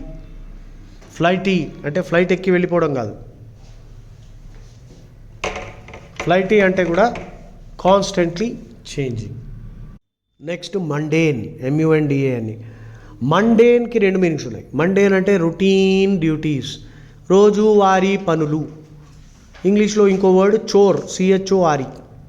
Daily chores అంటే పొద్దున్నే లేచావు, బ్రేక్ఫాస్ట్ చేసావు, పోయావు, బస్ ఎక్కావు, కాలేజీకి వెళ్ళావు, కూర్చున్నావు, 4 గంటలు ఎవడో ఏదో చెప్తాడు, మళ్ళీ లేచావు, లంచ్, సాయంత్రం వస్తావు, టీవీ మీద కూర్చొని టీవీ ఫాడర్ తీసుకుంటున్నావు. రాత్రి అయిపోయింది, పడుకున్నావు, మళ్ళీ పొద్దున్న లేచావు. ఈ తిన్నామా, పడుకున్నామా, తెల్లారిందా. రోజు ఇట్లా జరిగితే దాన్ని mundane life, mundane living, mundane pleasures, mundane work, routine. మండేన్కి ఇంకో మీనింగ్ ఉంది. మండేన్ అంటే పర్టైనింగ్ టు ద వరల్డ్, ప్రపంచానికి సంబంధించిన. అంటే దానికి ఆపోజిట్ స్పిరిచువల్, ఆధ్యాత్మిక. సో మండేన్కి ఒక ఆపోజిట్ రిలీజియస్ అవ్వచ్చు, స్పిరిచువల్ అవ్వచ్చు. రైట్, వింటున్నావా? సో మండేన్కి 2 మీనింగ్స్ చెప్పా. ఇప్పుడు ఆలోచించి ఆన్సర్ చెప్పండి. Okay, thank you Tushar, you read it very well. Okay, Tushar diction బాగుంది. మనం ఇంకా ఇంప్రూవ్ చేయాలి. ఓకే, ఇక్కడ కొన్ని వర్డ్స్ వచ్చినాయి. Obscure terminology. అబ్స్క్యూర్ అంటే హిడెన్, అబ్స్క్యూర్ అంటే డిఫికల్ట్ టు అండర్స్టాండ్, అబ్స్క్యూర్ అంటే అన్నోన్. ఈ వర్డ్ ముందు వచ్చింది. నౌన్ ఫామ్ అయితే అబ్స్క్యూరిటీ. ఆ తర్వాత నెక్స్ట్ ఫ్రేజ్లో learn to cope with. To cope with underline చేసుకో. Okay, so reading Heidegger for the first time can be difficult even for some well versed in philosophy. His writing can be highly dashed thanks to his use of obscure terminology and frequent invention of new words. Nonetheless, అయినప్పటికీ కూడా once the reader learns to cope with this dash difficulty, Heidegger's work becomes as accessible as that of any philosopher. ఈ విషయంతో నువ్వు cope చేయగలిగితే అప్పుడు హైడిగ్గర్ అన్నవాడు కూడా నువ్వు ఈజీగా మిగిలిన ఫిలాసఫర్స్ని అర్థం చేసుకున్నట్టుగా ఈయనను కూడా అర్థం చేసుకోవచ్చు. కాకపోతే ఈయన ఇట్లాంటివి చేస్తాడు. ఏంటది? అబ్స్క్యూర్ టర్మినాలజీ వాడతాడు. అంటే ఏం టర్మినాలజీ అర్థం అయ్యి చావదు. తర్వాత కొత్త కొత్త వర్డ్స్ తయారు చేస్తుంటాడు. డిక్షనరీలో లేని వర్డ్స్ వాడుతుంటే నీకేమర్థమవుతుంది? అంటే ఈ మొత్తంలో నీకేమర్థమైందంటే హైడిగ్గర్ అన్నవాడు ఫిలాసఫరు, పుస్తకాలు రాశాడు. వాడు రాసింది ఎవరికి అర్థమై చావటం లేదు. కింద వర్డ్ చూద్దాం. హిస్ట్రియానిక్ అంటే యాక్టింగ్. హిస్ట్రియానిక్ 2 మీనింగ్స్ ఉన్నాయి, ఒక పాజిటివ్ మీనింగ్, ఒక నెగిటివ్ మీనింగ్. హిస్ట్రియానిక్ అంటే acting skills. Histrionic 2 meaning is over acting. I'm tired of your histrionics. అట్లాంటి హిస్ట్రియానిక్స్ చేసే వాళ్ళని డ్రామా క్వీన్ అంటారు, డ్రామా కింగ్ అంటారు, మెలో డ్రామా అంటారు. Melodrama, MELODRAMA. I'm sick of your melodrama, I'm fed up of your melodrama. Melodrama అంటే ఏమిటి? Excessive emotional fits, throwing emotional tantrums, becoming tearful, excessively sentimental, easily moved to tears, mawkish, mushy, MAWKISH, MUSHY, MAUDLIN, maudlin, melodramatic, mawkish, mushy, maudlin, MAUDLIN, excessively sentimental, easily moved to tears. అంటే టీవీలో soap Opera అంటారు. Soap Opera అంటే టీవీలో melodrama, అంటే TV serial. 500 episodes ఉంటాయి. అందులో ఏముంటుంది? Content ఏముంటుంది? థీమ్, మోటిఫ్ ఏముంటుంది? MOTIF, మోటిఫ్ అంటే థీమ్. ఎక్స్ట్రా మెరైటల్ అఫేర్స్ ఉంటాయి. పెళ్ళానికి ఎవరితో ఉంటుంది, ఇంకోటికి ఎవరితోనో ఉంటుంది, ఆస్తి తగాదాలు ఉంటాయి. తర్వాత అరిషడ్ వర్గాలు ఉంటాయి, వాయిసెస్, VICE. వాయిస్ అంటే extremely evil habit which conduces to hell, నరకానికి ద్వారం తీసి. ఇప్పుడు వీటినన్నిటినీ మెలోడ్రామా అంటారు. టీవీలో వచ్చే మెలోడ్రామాని సోప్ ఒపేరా, టీవీని సోప్ బాక్స్ అని కూడా అంటారు. సోప్ బాక్స్ అని పేరు ఎలా పడిందో నాకు కూడా తెలియదు. టీవీని ఇడియట్ బాక్స్ అని కూడా అంటారు, ఎందుకంటే అది చూస్తే మనం ఇడియట్స్ లాగా అవుతున్నాం. సో టీవీ నుంచి వచ్చేది టీవీ ఫాడర్ అని కూడా అంటారు. అంటే 99% టీవీ నుంచి వచ్చేది దాణా. మనం బర్రెలాగా కూర్చుని ఆడి చెప్తూ ఉంటాడు, మనం మేస్తూనే ఉంటాం, టైం వేస్ట్. సో దీన్ని మెలోడ్రామా అంటున్నాం. టీవీలో వచ్చే మెలోడ్రామాని సోప్ ఒపేరా. ఒపేరా అన్న వర్డ్కి వేరే మీనింగ్ ఉంది, OPERA. Opera is a western classical music with voice and instruments. ఒపేరాలో ఫీమేల్ సింగర్స్ని సోప్రానో అంటారు, SOPRANO, soprano. Prima donna, PRIMADONNA. Prima donna అంటే female lead singer in an opera. మీరు న్యూయార్క్ వెళ్ళారనుకో, న్యూయార్క్లో ఒక స్ట్రీట్ ఉంది, బ్రాడ్వే స్ట్రీట్ అని. న్యూయార్క్ వెళ్ళారా? న్యూయార్క్ వెళ్ళాను నేను, 2 సార్లు వెళ్ళాను. బ్రాడ్వే అని ఒకటి ఉంది, BROAD, బ్రాడ్వే, టైమ్ స్క్వేర్ దగ్గర. అందులో ఒక 100 థియేటర్లు ఉంటాయి. ఆ 100లో ఒక 50 వాడివీల్స్ ఉంటాయి, VAUDEVILLE. వాడివీల్ షో అంటే వెరైటీ ఎంటర్టైన్మెంట్ షో. దానికి ఇంకో స్పెల్లింగ్, ఇంకో వర్డ్ కూడా ఉంది, రివ్యూ, REVEU. REVIEW కాదు, REVEU. రివ్యూ ఎంటర్టైన్మెంట్, వాడివీల్ షో అంటే వెరైటీ ఎంటర్టైన్మెంట్. ఇప్పుడు మీ కాలేజీలో ఏదైనా యాన్యువల్ ఫంక్షన్ అయింది, కల్చరల్స్ పెడతారు. కొంతమంది స్టూడెంట్స్ డ్యాన్స్ చేస్తారు, కొంతమంది పాడతారు, కొంతమంది ఏదో చేస్తారు, కొంతమంది ఏదో చేస్తారు, అందరూ ఏదేదో చేసేస్తారు. 2 గంటలు వెళ్తారు, ఎంటర్టైన్. దాన్ని వాడివీల్ షో అనొచ్చు. అందులో ఒక మ్యాజిక్ షో ఉంటుంది, ఏదో గాడిదగుడ్డు అన్నీ ఉంటాయి. అశ్లీలం బాగా ఉంటుంది. న్యూయార్క్లో దరిద్రంగా బట్టలు లేకుండా వస్తారు వాళ్ళు. మన వాళ్ళంతా ఇండియన్స్ చూస్తారు, ఎందుకంటే వాళ్ళకి అట్లాంటివి ఇష్టం. $150-200 కట్టి చూసేస్తారు. వాళ్ళు చూడరు, వాళ్ళకి తెలుసు, వాళ్ళకి అది రెగ్యులర్ కాబట్టి. మనకి కొత్త అని అమ్మ, ప్రతి ఒక్కడు $150 కట్టి 3 గంటలు. వాళ్ళు 6 అడుగులు ఉంటారు ఆడవాళ్ళు, ఏం బట్టలు లేకుండా వచ్చి ఫటాఫట్ డ్యాన్స్ చేసి వెళ్ళిపోతారు. దానికోసం మన వాళ్ళు కట్టేస్తారు పైసలు. అది మన లెవెల్ ఆఫ్ కల్చర్ ఈ లెవెల్కి దిగజారింది. సో హిస్ట్రియానిక్స్ అన్నవాడు మనం థరోగా డిస్కస్ చేసాం. లూసిడ్ అంటే clear, lucid writing, lucid poetry. Lucid poetry అంటే clear. Lucid dream. What is a lucid dream? So lucid dreams are, as you already correctly said, where you are aware that you are dreaming. It happens sometimes. Yeah, it happens. Sometimes you wake up from the dream and realize very thankfully that it was a dream. That means you are feeling that somebody is killing you, and then you get up and suddenly, oh, thank God it was a dream. Nightmare. Pidakala. Anyway, lucid poetry, lucid writing means clear. Opaque is the opposite of lucid. Opaque writing, that means writing which is difficult to understand. Opaque, as you know, if a material is called opaque, that means you can't see through it. So remember, a word can have a literal meaning, implied meaning. Literal meaning of opaque is something that is not transparent. Implied meaning of opaque is you can't understand. Blank 2, impenetrable, yes, that you already understand. Nothing can penetrate that. Even a ray of light will not go through that. Or if you are talking in an implied sense, it means that something that you can't understand. Topical is a word with two meanings. Topical issue ante current issue. Ivalti issue. Topical issue. Current issue. Topical application ante ointment, only to be applied on the surface. If you are taking a pill, you are ingesting, mingutunavu, matra. Tablet nu mingali, ingest cheyali, ingest, ingest ante swallow.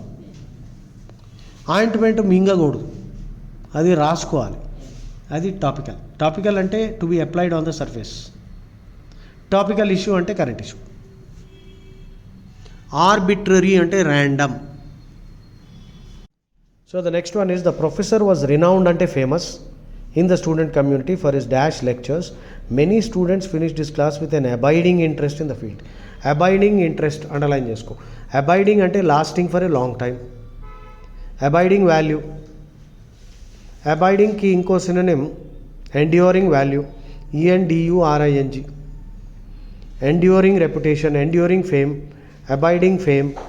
Abiding ante chirasthayiga, ento kalaniki. Abiding interest అంటే ఆ students ఆ professor యొక్క సబ్జెక్టుని ఒక్కసారి విన్న తర్వాత వాళ్ళకి కూడా ఆ సబ్జెక్ట్ మీద చిరస్థాయిగా ఇంట్రెస్ట్ పుట్టేసింది అనమాట. అంత గొప్ప ప్రొఫెసర్ వాడు. బేకార్ సబ్జెక్ట్. ఇప్పుడు జిఆర్ఈ వర్బల్కి నువ్వు స్టార్టింగ్లో వచ్చినప్పుడు, ఫస్ట్ డే చూసినప్పుడు, ఇవన్నీ చూసినప్పుడు ఇదేంద్రా చచ్చిపోవాలారా అనుకున్నావు. ఇప్పుడు నీకు మూడో క్లాస్ నడుస్తుంది, రెండో క్లాస్ నడుస్తుంది. ఇప్పుడు క్లాస్ స్టార్ట్ చేసి 2.5 గంటలు అయింది, బాగానే ఉంది, నీకేం బోరు కొట్టట్లేదు. నీకు బోరు కొట్టట్లేదని నాకు అర్థమైంది. నీకు బోరు కొట్టినట్టు అనిపిస్తే నేను వెంటనే బ్రేక్ ఇచ్చేస్తా. నేను చాలా తెలివైన వాడిని. ఓకే, అది కాదులే. సో ఇక్కడ అంటే ఏంటి, నువ్వు ఈ క్లాస్ అటెండ్ అయిన తర్వాత బాగానే ఉంది, ఎన్నో నేర్చుకుంటున్నాము, అవునగా, నీ టైం అయితే నేను వేస్ట్ చేయట్లే అన్నీ మళ్ళీ నీకు మాటిమాటికి చెప్తాను. నీకు ఒక్కొక్కప్పుడు అనిపించవచ్చు అట్లా, వీడు టైం వేస్ట్ చేస్తున్నాడు. కాదు, చేయటం లేదు నాయన, అన్నీ అవసరం కాబట్టి డిస్కస్ చేస్తున్నాడు. సో ఈ ప్రొఫెసర్ కూడా అట్లాంటి వాడు. వెరీ గుడ్, చాలా మంచిది, సంతోషం, థ్యాంక్ యూ వెరీ మచ్. కింద వర్డ్ చూద్దాం. హిలేరియస్ అంటే వెరీ ఫన్నీ. హిలేరియస్ అంటే వెరీ ఫన్నీ. హిలేరియస్కి మీనింగు ఫన్నీ. దానికి సినోనిము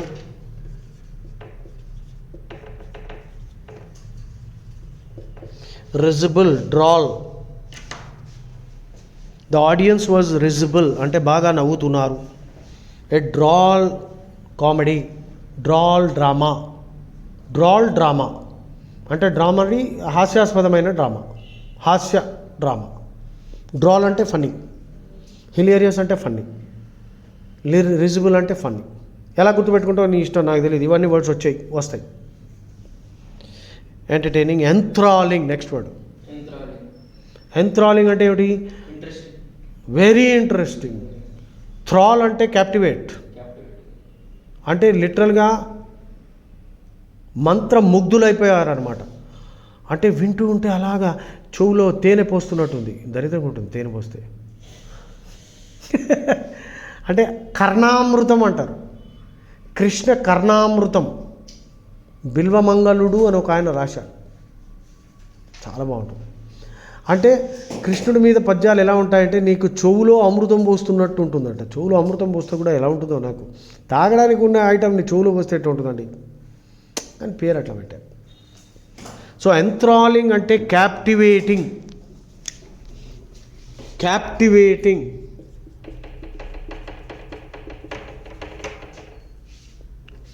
arresting,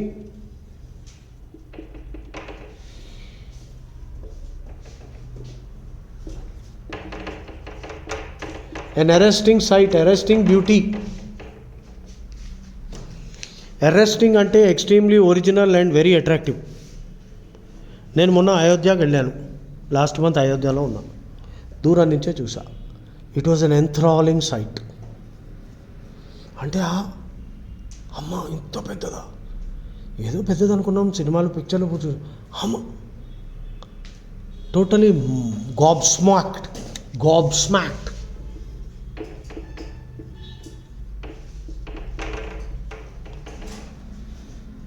Gobsmacked means you are speechless with wonder. Gob అంటే నోరు, స్మాక్డ్ అంటే కొట్టబడిన, అంటే మూతి మీద ఒకటి ఇట్లా కొడితే. Gobsmacked అంటే speechless with wonder, shell shocked. It was a breathtaking sight, spellbinding. The audience was spellbound. I was spellbound. SPELL-BOUND. Spell bound అంటే మంత్రం వేస్తే అలా ఆగిపోయినట్టు, మంత్రం ముగ్ధులైపోయినట్టు. అమ్మ ఎంత పెద్దదా.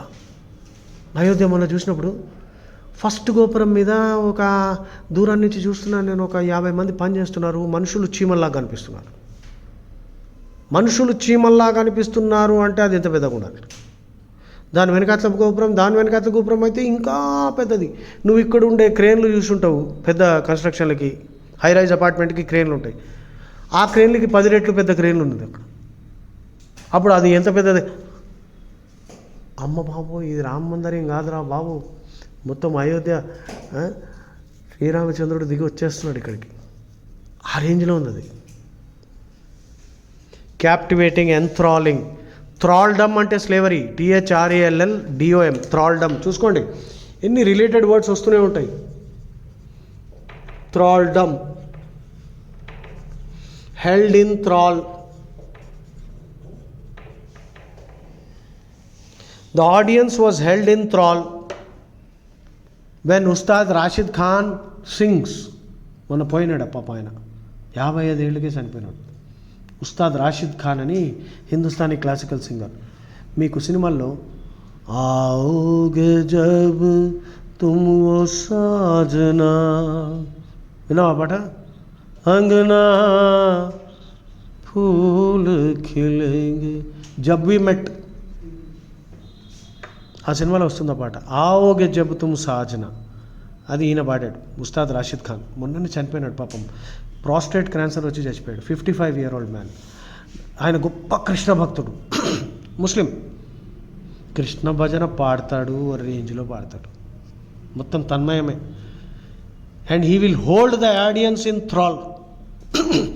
The audience were held in thrall. Usage చెప్తున్నా ఇక్కడ, to hold in thrall. The audience were enthralled by the music.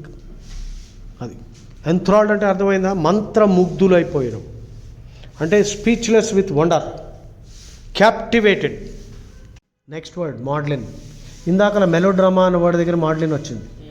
మాడ్లిన్ అంటే చిన్న చిన్న వాటికి ఏడవడం, సీన్లు క్రియేట్ చేయడము, డ్రామా క్రియేట్ చేయడము. టీవీ సీరియల్లో, సోప్ ఒపేరాలో మెలో డ్రామా, ముషి, మాడ్లిన్, మాకిష్ ఈ వర్డ్ అన్నీ వచ్చాయి. Easily moved to tears. చిన్న వాటికి ఏడవడము, సీన్లు క్రియేట్ చేయడము, పెద్ద పెద్ద డైలాగులు కొట్టేయడము. టీవీ సీరియల్లో ఏవేవో చేస్తుంటారు, దాన్నే ఏడుస్తూ ఉంటారు. ఎందుకు ఏడుస్తారో మనకు అర్థం కాదు. వాళ్ళని చూసి మనం కూడా ఏడవాలి. కొంతమంది ఏడుస్తూ ఉంటారు కూడా, అయ్యో పాపం అని. ఇది మోడలింగ్. సోపోరిఫిక్ అంటే నిద్ర పుట్టించేది. Soporific. Alcohol is soporific. Anesthesia or any sleeping pill, soporific. ఇప్పుడు కొన్ని మెడిసిన్స్ ఉన్నాయి, ఆ మెడిసిన్ వేసుకున్న తర్వాత డ్రైవ్ చేయొద్దు అంటాడు, ఎందుకంటే నిద్ర వస్తుంటుంది. ఓకే, సోపోరిఫిక్ అంటే ఏ డ్రగ్ దట్ కాజెస్ స్లీప్. ఇప్పుడు గుర్తుపెట్టుకో, నీకు మాటికి ఇంకోటి చెప్తున్నా, లిటరల్ మీనింగ్, ఇంప్లాయిడ్ మీనింగ్. ఇప్పుడు ఒక సోపోరిఫిక్ సబ్స్టెన్స్ అంటే వస్తువు, మాత్ర. ఇప్పుడు లెక్చర్నే సోపోరిఫిక్ అన్నాను అనుకో, అంటే వాడు లెక్చర్ ఎట్లా కొడుతున్నాడు అంటే ఆయన నిద్ర వస్తుంది నాకు. ఇక్కడ ఒక వర్డ్ని ఇంప్లాయిడ్ మీనింగ్ కూడా వాడుకోవచ్చు. Okay, now you tell me the answer. Last one నేను మీనింగ్స్ చదువుతున్నా. యూటిలిటేరియన్ అని రాశాడు. యూటిలిటేరియన్ అంటే ప్రాక్టికల్. ఒక పొలిటికల్ ఫిలాసఫీ ఉంది, యూటిలిటేరియానిజం. యూటిలిటేరియానిజం యూటిలిటేరియానిజం అన్న వర్డ్కి meaning maximum good for maximum people. అంటే ఒక పని చేసామనుకో, దానివల్ల కొంతమందికి నష్టం జరిగినా 1000 మందికి లాభం జరిగిందనుకో, ఆ పని చేయొచ్చు అని అనడాన్ని యూటిలిటేరియానిజం, యూటిలిటేరియనిస్టిక్ ఫిలాసఫీ. అంటే అర్థమైందా? ఇప్పుడు నువ్వు పొలం దున్నుతున్నావు, ధాన్యం పండిస్తున్నావు. ఇవన్నీ ఎందుకు చెప్తున్నా అంటే ఇష్యూలు ఉన్నాయి. ఇష్యూ టాపిక్లు, ఎస్ఏ టాపిక్లు, మారాలిటీ, ఎథిక్స్ మీద వస్తుంటాయి. ఇక్కడ ఈ కాన్సెప్ట్ అర్థం చేసుకోవాలి. ఇప్పుడు వ్యవసాయం చేస్తున్న రైతు పొలం దున్నుతారు. దున్నేటప్పుడు ఎన్నో పురుగులు చచ్చిపోతాయి.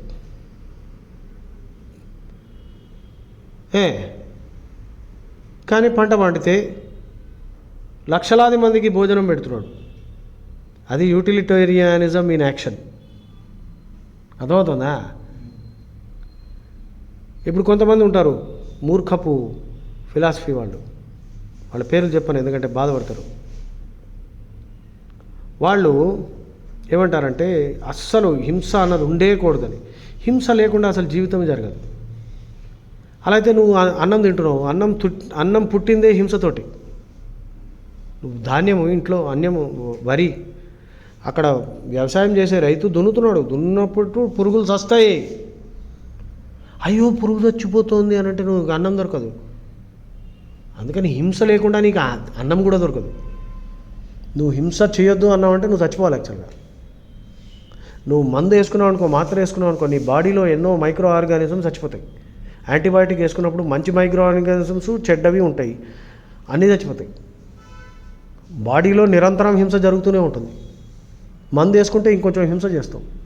నిన్ను నువ్వు కాపాడుకోవడానికి మందు వేసుకుంటున్నావు, మరి అది కూడా హింసే. ఎందుకంటే లోపల ఎన్నో క్రిమి కీటకాలు, మైక్రో ఆర్గానిజమ్స్, వాటికి కూడా జీవం ఉంది, వాటిని చంపుతున్నావుగా. సో అందుకని ఎక్స్ట్రీమ్కి పోయినావంటే పిచ్చోడు అయిపోతావు నువ్వు. కొంత హింస తప్పదు. Utilitarianism is the philosophy of maximum good for maximum people. That is the yardstick of any policy making. If you are undertaking any policy,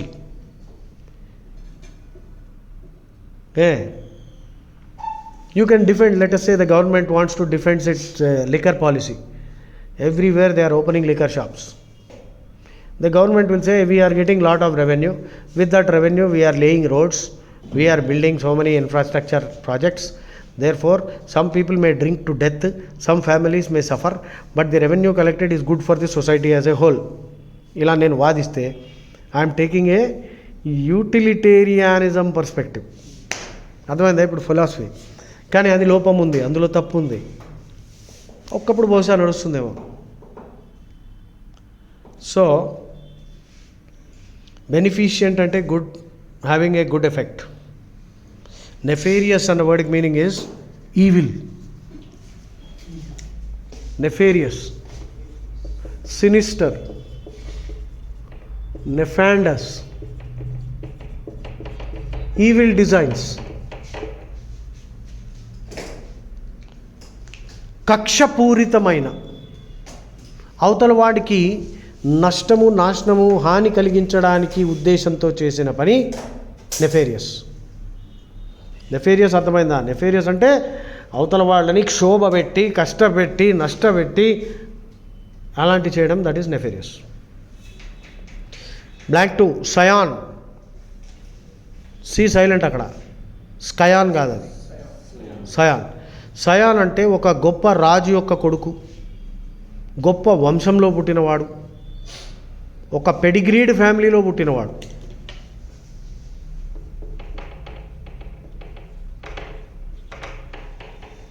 pedigree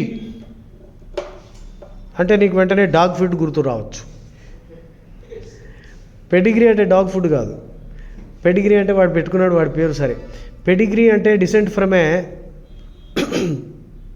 distinguished family. ఇప్పుడు తెందుల్కర్ ఉన్నాడు, సచిన్ తెందుల్కర్, వాడి కొడుకు అర్జున్ తెందుల్కర్. వాడు he is a scion of the Tendulkar family. అంటే సచిన్ తెందుల్కర్ గొప్పవాడు కాబట్టి వాడి పుట్టిన కొడుకుని సయాన్ అంటారు. అర్థమైందా ఇప్పుడు మీనింగ్? శ్రీరామచంద్రుడు he is a scion of the Raghava Ikshvaku కులం.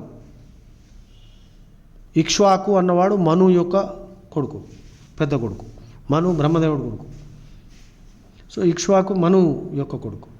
సో ఇక్ష్వాకు యొక్క కులంలో Rama is a scion of the Ikshvaku కులం. కాస్ట్ లేదు హిందూయిజంలో, కాస్ట్ అన్న word. Okay, dynasty is not Ikshvaku dynasty. The dynasty is not Ikshvaku. Let's not enter into that debate of dynasties now. Okay. See, please remember, in Hinduism there is no caste. If some idiot says there is caste, tell him to go to hell. Caste is a Portuguese word which means socio-economic class. In Hinduism we don't have caste. We have Jati, Kula, Varna, Gotra. And if you are interested on that, I will discuss it after the class, because that will be beyond the GRE. We don't have caste in Hinduism and cheppandi. Then they will say what? They will be gobsmacked.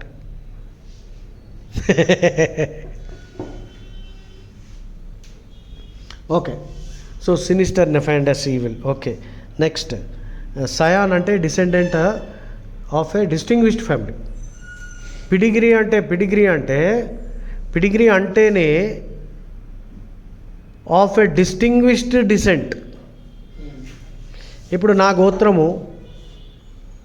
గోత్రము కాశ్యప గోత్రము.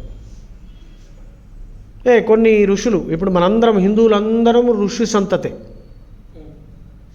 Okay,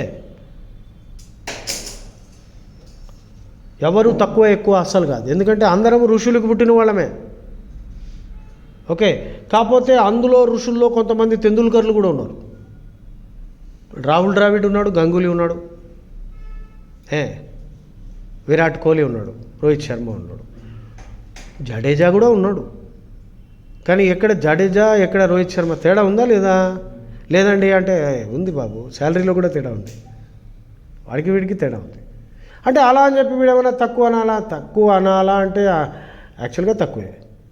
వీడి contribution కంటే వాడి contribution ఎక్కువ కదా. అలా అని చెప్పి వీడిని చిన్న చూపు చూడకూడదు. ఈ మాత్రం మనకు అర్థమైతే హిందూయిజం అర్థమవుతుంది. సృష్టిలో ఎక్కడా ఈక్వాలిటీ లేదు. సృష్టి, nature does not produce, nature abhors equality, nature hates equality. Abhor అంటే హేట్. మనందరం we are different but same. We are all unique but same. I'm trying to emphasize the point that nature does not support any such thing as equality. All of us are different but same, in the sense that we are humans, in the sense that the color of a blood is red, in the sense that all the organs inside are the same, but nevertheless you are infinitely different from me. You are unique, I am unique, we are all unique. That is what Hinduism teaches you. That is why Hinduism teaches you that you can worship any god you like, because you are unique, you need a unique god. My glasses will not work for you. So what works for you may not work for me. That is Hinduism. Whereas in other religions they will say you have to follow, otherwise we will convert you or kill you. Hinduism does not do that. So Sayan అన్న word అర్థమైందా? Sayan means the descent. Pedigree అన్న word అర్థమైందా? Pedigree means distinguished descent. So with in the rishis of 400 rishis, 400 ఋషులు, అందులో ఒక 36 ఋషికాలు ఆడవాళ్ళు కూడా ఉన్నారు.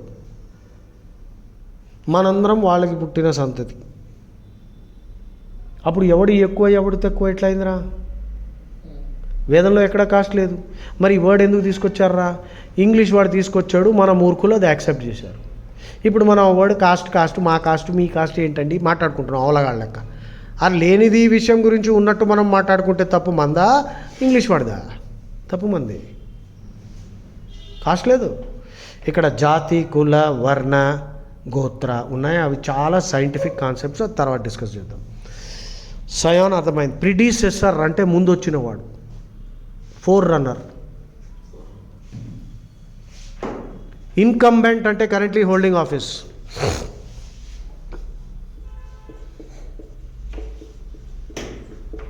Who is the incumbent Prime Minister? Narendra Modi. Who was the predecessor of Narendra Modi? Narendra Modi. Forerunner, predecessor అంటే ముందు వచ్చినవాడు. ఇన్కంబెంట్ అంటే కరెంట్లీ హోల్డింగ్ ఆఫీస్. ఇన్కంబెంట్కి ఇంకో మీనింగ్ ఉంది.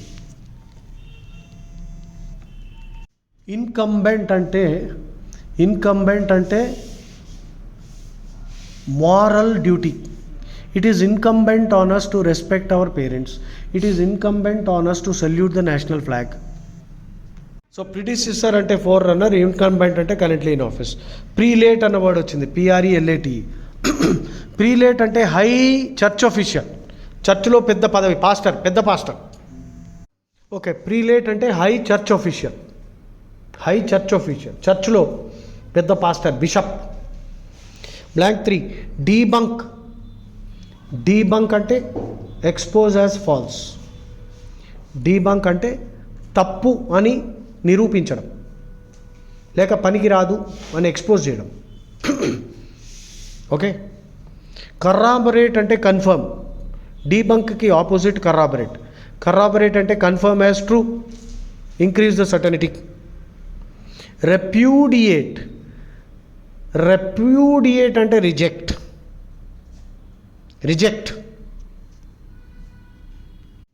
See, the story of Kaspar Hauser has captured the popular imagination for generations.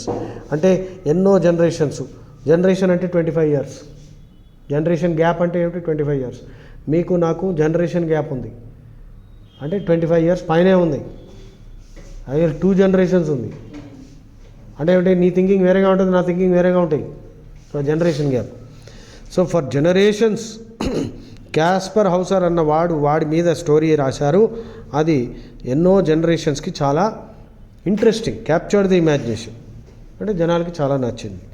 After his mysterious appearance on the streets of Nuremberg in 1928, వాడు సడన్గా Nuremberg అన్న సిటీలో రోడ్డు మధ్యలో ఒకసారి అవతారం ఎత్తాడు వాడు. Some speculated that he was the legitimate hair to the house of Biden. House of Biden అనేది వీళ్ళు house of badminton, house of ఏదో అంటూ ఉంటారు యూకేలో వాళ్ళ రాయల్ ఫ్యామిలీస్. సో వీడు లెజిటిమేట్ వారసుడు. ఎయిర్ అంటే వారసుడు, లెజిటిమేట్ అంటే వ్యాలిడ్, లీగలీ వ్యాలిడ్. కొంతమంది అన్నారు వీడు ఆ డైనాసిటీ అనుకో, ఆ రాయల్ ఫ్యామిలీకి వారసుడు. వాడిది వారసత్వాన్ని ఇంకోటెవరో రాబ్డ్, దొంగతనం చేసేసారు. అంటే వాడి నుంచి వాడికి ఆ వారసత్వాన్ని దోచేసుకున్నారు. మన బాలకృష్ణకి ఎన్నో సినిమాల్లో అట్లా జరుగుతుంది. కానీ బాలకృష్ణ కొట్టి చంపుతాడు, ఎవరిని వదలడు. సో ఇటువంటి ఆ కుట్ర అన్నది ఎట్లా ఉంటుంది? నెఫేరియస్ కుట్రపూరితమైన దీంతో బాలకృష్ణకి ఎన్నో సినిమాల్లో పాపం వాళ్ళ అమ్మ నాన్నని దుండగులు చంపేస్తారు. ఆ తర్వాత బాలకృష్ణ తర్వాత పెద్ద గొడ్డలితో అందరినీ నరుకుతాడు. మనకి ఆనందంగా ఉంటుంది, ఎందుకంటే స్టోరీ బాగుంది, రివెంజ్ తీసుకున్నారు. తర్వాత although popular media has continued to lend క్రెడెన్స్ అంటే స్కోప్ ఫర్ బిలీఫ్. అంటే పాపులర్ మీడియా ఏం చేసిందంట, ఇది కరెక్టే అని అనేటట్టుగా థియరీని ప్రమోట్ చేసింది. దట్ హౌసర్ వాజ్ ద సయాన్, అంటే వీడు ఆ కులానికి, ఆ జాతికి వారసుడు, ఆ జాతిలో పుట్టినవాడు, డిసెండెంట్ అని వీళ్ళు అంటారు. కానీ ఆల్దో అన్నాడు కాబట్టి మళ్ళీ ట్విస్ట్ పెట్టాడు ఇక్కడ. ప్రొఫెషనల్ హిస్టోరియన్స్ ఏం చేశారట, అది కాదు కానీ అన్నాడు కదా. వీళ్ళు అలా అంటున్నారు కానీ వాళ్ళు ఒప్పుకోవట్లేదు. So the last one should be debunk, ఒప్పుకోవట్లేదు అంటే దే ఆర్ రిజెక్టింగ్ ఇట్. జై శ్రీరామ్. 1 hour 20 minutes రికార్డింగ్ అయింది. మీరు వింటారో వినారో నాకు తెలీదు. వింటే కొంచెం ఫాస్ట్ స్పీడప్ చేసి వినండి. ఎన్నో వర్డ్స్ మనం డిస్కస్ చేసాం, ఎన్నో కాన్సెప్ట్స్ డిస్కస్ చేసాం. జిఆర్ఈ అన్న మౌంట్ ఎవరెస్ట్ ఎక్కాలంటే తపస్సు చేయాలి. తప్పదు. I hope you listen to this recording at least once, speed it up and listen. జై శ్రీరామ్.